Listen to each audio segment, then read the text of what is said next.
So, let's just see kung malakas siya. So, meron siyang USB for charging. And then, meron siyang, ito, charging. USB for input. And then, ito, not yet na.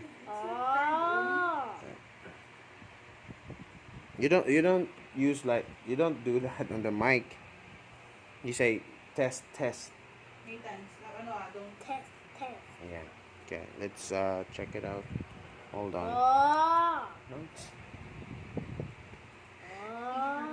No, yeah, like this. Here, come in. Come in. Just bring it here.